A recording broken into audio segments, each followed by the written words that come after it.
Welcome aboard to Staten Island Ferry. You said that last week and the week before. That's gonna make one fucked up cartoon today.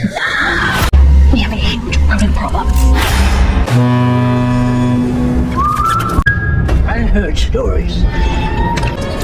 Steamboat Willie. What if Screamboat's biggest twist wasn't in the script, but hidden in a single frame? Today, we're exposing the secret even the director tried to bury. The film opens in New York, where two workers are repairing an old ship named Motomar. One of them begins removing a metal plate, knowing it could be sold for a good price. As soon as the plate comes off, a burst of pressure knocks them both backward. The male worker insists everything is fine, but the female worker grows suspicious when she sees something strange escape from the opening. Suddenly, a small, dwarf-like creature attacks her before vanishing. The male worker helps her up, but as they move forward, a dangerous rat-like creature appears. It attacks the man, biting off his ears and nose. Terrified, the woman runs to the engine room, only to find the beast already there. She slips on the severed ear of her co-worker and falls into the opening they had just uncovered. Looking up, she sees the rat creature above her. It leaps toward her, and the scene shifts. Now, we meet Selena, a young woman running in panic. She reaches a terminal and speaks to a ship worker, who notices she is out of breath and asks what's wrong. Selena explains she had been working as a waitress at a birthday party. While the party had officially ended, the birthday girl, Cindy, and her friends insisted on continuing the celebration on the street and began following Selena. Wanting to get home, Selena came to catch the ship. The worker tells her to head to the lower deck, while he wonders how to delay Cindy and her group. Soon, Cindy arrives asking if he's seen Selena, and he tells her she went to the upper deck. Passengers and crew begin boarding, and the captain announces departure. But in the control room, an operator warns him to wait because of heavy fog. The captain refuses, saying he's been on duty too long and wants to go home. He orders the ship to proceed despite the warning, with the operator urging him to stay in contact during the trip. Journey begins, passengers settle in. A nurse notices an old man sleeping in her seat. When she approaches, he wakes in fright, grabs her hand, and warns that the ship is cursed because of its alcohol. She dismisses his words. Meanwhile, Selena remains on the lower deck, speaking with the same worker. She confides she's written her dreams in a diary, but never fulfilled them. Elsewhere, a man in a large costume mask sits to rest. Hearing someone whistle, he checks but finds no one. Returning to his seat, he notices his mask has been moved in front of him. As he approaches it, the creature attacks his legs, then drives a torch through his head, killing him gruesomely. Later, in the washroom, the nurse gives Selena her diary, claiming she found it on the floor. Selena thanks her, but discards it in the trash, believing she no longer needs it or New York. She doesn't notice that in the adjacent cabin, a scaly creature is eating a human body.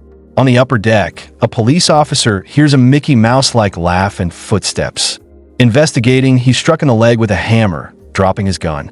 As he crawls for it, his hand is smashed, breaking the bones.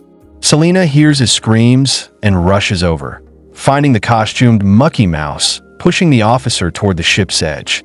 The officer's head is shattered, and Mucky Mouse turns his attention to Selena, presenting the officer's half-cut body as a gift. Horrified, she runs to the nurse and the worker, recounting what she saw. No one believes her, though an officer orders the nurse to take her to safety while he searches for the policeman. Meanwhile, the captain notices framed portraits of previous captains have been tampered with. Before he can act, Mucky Mouse attacks from behind, strangling him with a chain and slitting his throat. Now in control, Mucky redirects the ship and plays music. The senior officer, finding the captain's head and blood, realizes he's in charge and orders the worker, now his assistant, to gather all crew and passengers on the lower deck to keep the incident secret. Mucky roams another part of the ship, spotting Cindy's two friends filming themselves. He runs them over with a forklift, killing them. A nurse witnesses this and believes Selena's story, rushing to warn her. The assistant directs passengers to the death chamber, but the door locks, sparking panic. A crew member blurts out that the captain is dead, causing chaos. The officer tries to calm them, but is suddenly killed when Mucky shoves a broom through his neck.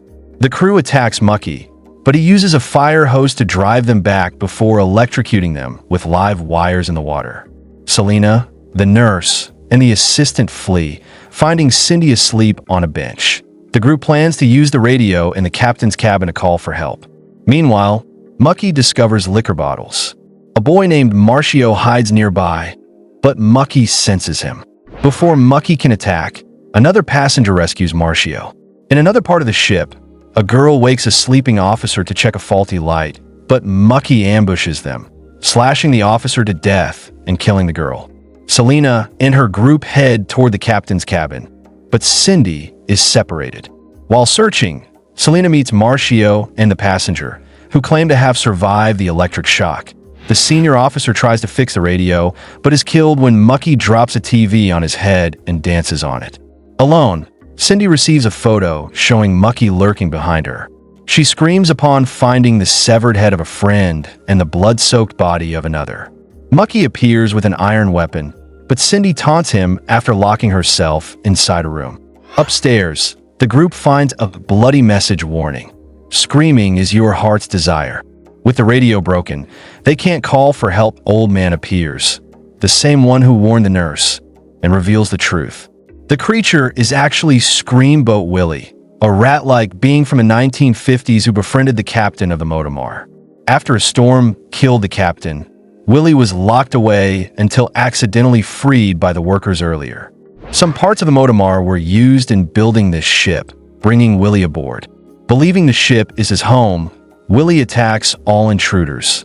The group splits into two teams, Selena with the nurse, and the assistant with Marcio and the passenger. They meet the female worker from the beginning, who says the pipeline is damaged and needs repair. But she attacks the passenger, revealing she works for Willie. Selena and the nurse encounter Willie, who tries to gift Selena a bouquet made of human ears. The nurse stabs his eye with a screwdriver, and Selena strikes him with an iron rod. They discover the flare box is empty because the female worker stole it. When she's about to attack again, Willie kills her for failing him. The passenger sacrifices himself by shooting a flare at an oil tank, causing an explosion that injures Willie and kills him. The assistant and Marcio escape and reunite with Selena and the nurse.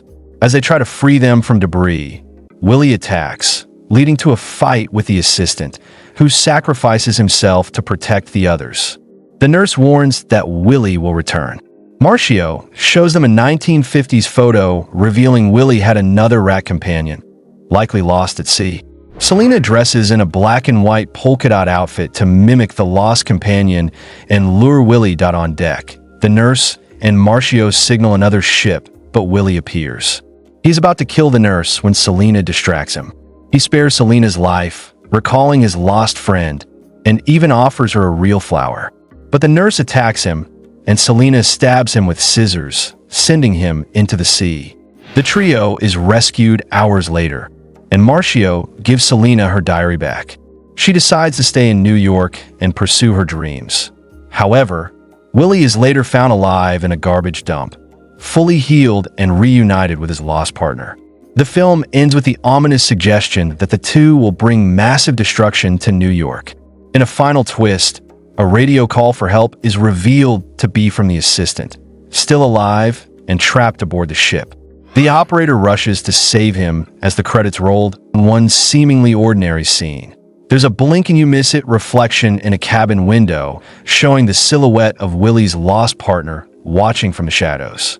It happens long before the movie officially reveals that the partner is still alive. This tiny detail completely reframes the story. It proves the filmmakers planted the twist from the very beginning, and that Willie's rampage may have been driven by more than just territorial rage. It also suggests that the partner was silently present during key events, pulling strings in the background, which adds an entirely new layer of menace to the plot. So, genius twist or total nonsense? Find it out below. And if you spotted a detail we missed, drop it in the comments. Prove us wrong. Be subscribed to enjoy more movies. Our next recap will blow your skirt up.